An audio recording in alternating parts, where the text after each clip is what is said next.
Hey everyone, thank you again so much for all the love so far. This channel has grown so much in the last week. I just want to say thank you, and please, if you're watching this, consider subscribing. At 1,000 subs, I will be doing a giveaway.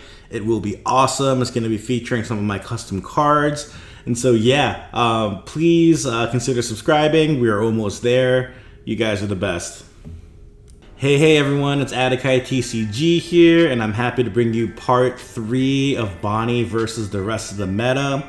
And today we're going to be going over the RP Law matchup. And so this is a match that I've had a lot of experience with, and these are kind of the tips that I've learned as I grinded out these games against the RP Law.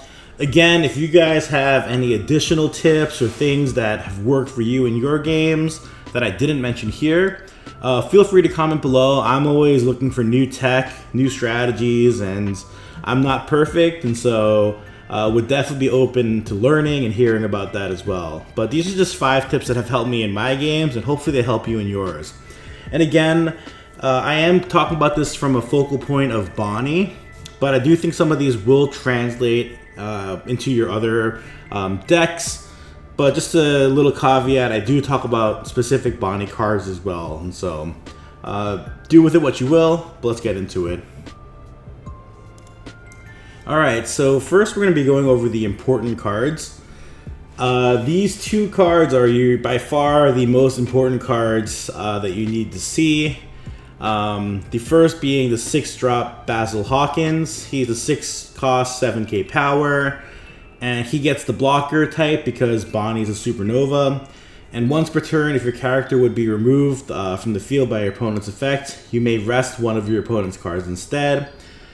A quick caveat and FYI, there was an official ruling brought out and posted about how this effect works with Law's leader effect. And so if at the time that Law does attempt to bottom deck the Basil Hawkins, and there is no rested characters on the board, Basil Hawkins cannot rest the character that Law plays out. And so, because there's a comma and an and, they're indicating that it's a sequential order, not happening simultaneously.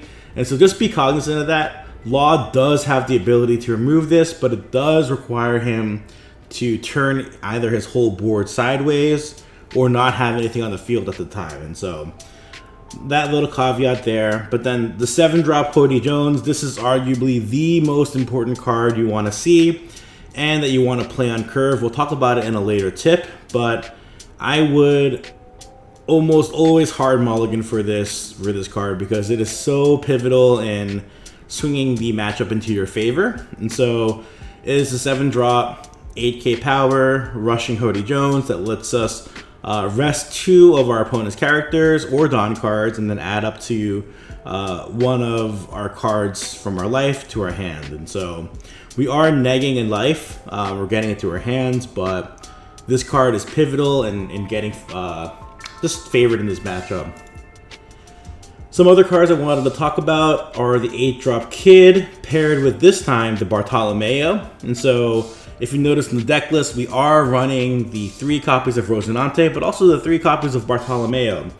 And the reason being is exactly for this matchup. Him sitting at that 3 cost 4k stat line means that he's a blocker that you can play with Eustace Kid, but Law still has to commit some sort of cost reduction before bottom decking him. And so this pair is very strong against the Law matchup. And oftentimes, by the time this Kid's coming out, the Law has already used quite a bit of their cost reduction, and their hand size may be low, depending on how many Rays they've seen or Queens they've seen. And so this combo can really just help you stabilize towards that late game and allow you to push your game after that. And so, with that being said, these are the important cards. Let's go right into the tips. Alright, so tip number 1, we want to starve the Law. We do not want to swing into their life. Force them to have the cards that they need. If they don't see enough cost reduction or card draw, you are in a great spot because Law is typically playing out 2 cards a turn. You know, they're going to be playing out sometimes even 3, but you're typically playing out like a character, then Dawn minusing to play out another character, and so that's 2 cards reduced from their hands. We don't want to give them the cards that they need and continue to let them find the pieces that they need to deal with our board. And so one of the best tips I can give you is don't even swing into them at all. That's what I typically don't do in the very beginning and even part of the mid game. It's only once I establish my board as a Bonney player and have mitigated their board where I feel safe to kind of go into their life, because the more, even just giving them 1 card, 1 raise you, 1 raise Max or Gordon, can oftentimes just really swing the scales or tip the scales to their favor, where it's really hard to come back from. And so I've had a lot of success just not swinging at them, especially in the beginning. And so that's definitely my tip number 1. Tip number 2, kind of coupled with that, is we want to control the board in this matchup. So we're trying to build up a board where that sticks, like our Basil Hawkins, some of these bigger bodies that's harder for the Law to remove. And we want to rest their characters with our leader ability and things like Cody Jones, and then just delete them off the board.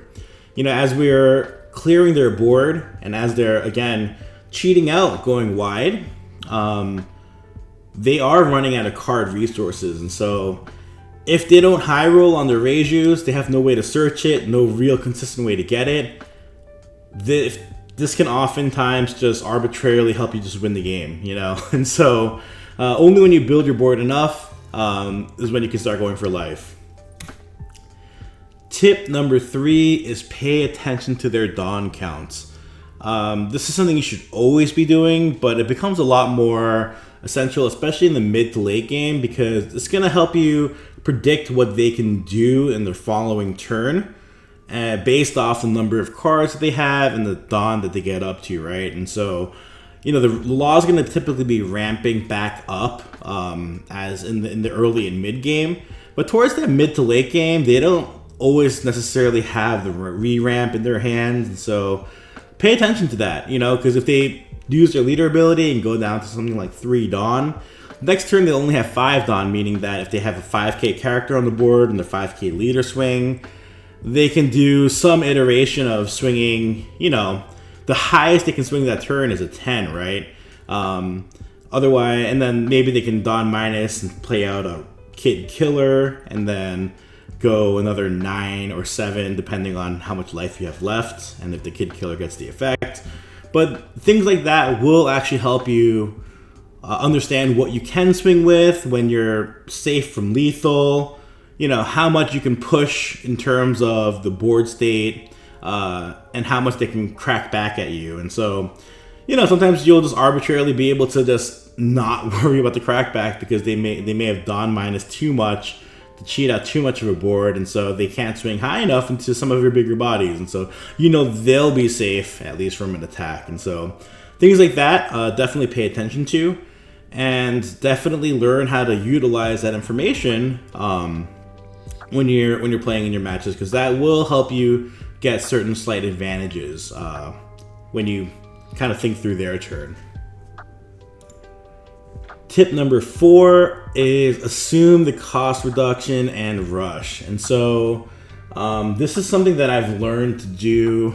And again, there are there are greedy plays and then there are safe plays, but I found to have more success playing a little bit safer. Assuming that they'll have the cost reduction or a rush allows you to play your turn in a certain way to mitigate the risks of those things. And so, again, you can dictate this around the fact that most laws play around 6 to 8 copies of the cost reduction, and that's not even including Otama. But then, play out the safest and best play lines, assuming that they will be able to at least reduce your characters by 3k, or be able to rush with Kid Killer.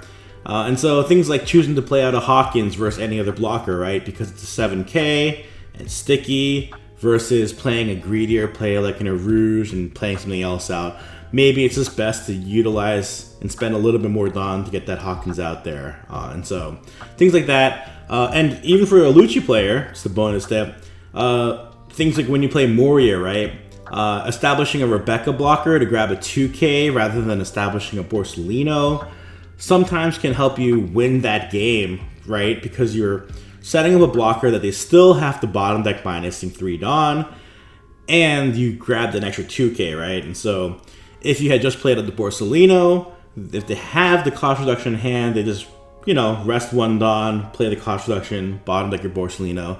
Now you don't have a blocker and you're down a 2K. And so just assume these type of play lines can happen and will happen. And so use that information the best you can just to play around it and still maintain either a healthy life or healthy hand state and a healthy board state. And the last tip is Hody Jones and Basil Hawkins. This is specifically for Bonney players, but mulligan for Hody Jones. You need this card. This card is goated in this matchup. If you see 2 of Hody Jones, you are hard chilling because you're playing this card on curve. You're resting 2 of their characters. You're swinging directly into the character because Hody Jones has Rush. And you will be able to destroy their board. And then Hody Jones is now this 8K body that's very, very hard for the Law to remove without investing quite a bit of resources. And so it's doubling you, and it's going to stay on the board because it's pretty sticky. And again, they have to worry about this 8K body from then going on. And so very, very good card. If you see 2, your chances of winning just went up significantly. And so this is typically a closer in many other matchups, but in the RP Law matchup, I play this out as early as possible, and I try to get the max value to control the board. Definitely mulligan for this card. The next is Basil Hawkins. Very strong card and sticky. Law can remove it, you know, based off of the ruling. But it does force the Law to play a certain way. He has to either, if he has a board, turn his whole board sideways prior to the attempt to bottom deck it, or does not have a board at all when he does it. And so, again, he's still giving you 2 cost reduction cards and turning his whole board sideways, in which case you will happily swing right back into his board. And yeah, he's investing quite a bit of resources just to get rid of this 1 card. And so these 2 cards will definitely tip the favor in your scale. Don't get baited into playing out other cards. If you have these cards in your hands, just try playing it out early. It'll make all the difference in your matchups. And so again, these 2 are very important. And bonus tip, I gotta do it. It's doing every video, but Law can bottom deck your board, but he can never bottom deck your heart. Again, fam, Law can be a super high roll deck. Some games, they'll just see all of their card draw, like with their Reijus, their Queens, and they'll see all of their cost reduction with Gordon and Raise Max, and just have the Kid and Killers in their hands. Sometimes this deck can high roll like crazy, and in those games, we're cooked, you know. But even then, stay calm, play your best play lines until the very end. Don't just give up because he's been bottom decking everything and you have no life. This will not happen every game, but it is a really good practice to keep playing your best play lines until the very end. You know, don't get tilted. And remember, if this does happen to you, each game is a new slate. Stay fresh and keep on keeping on, because 1 loss will not change too much, you know. And so yeah, that's just my advice to you guys. Again, thank you so much for tuning in. Thank you guys so much for watching. The channel's been growing significantly over these past few weeks, and I'm just really excited to continue to pump out content like this and just engage with such an awesome community. And so yeah, if you guys haven't already, please consider subscribing. I am trying to hit 1K, and there will be an awesome giveaway if I do by the end of July. We are almost there, fam. Thank you so much for tuning in, and catch you next time.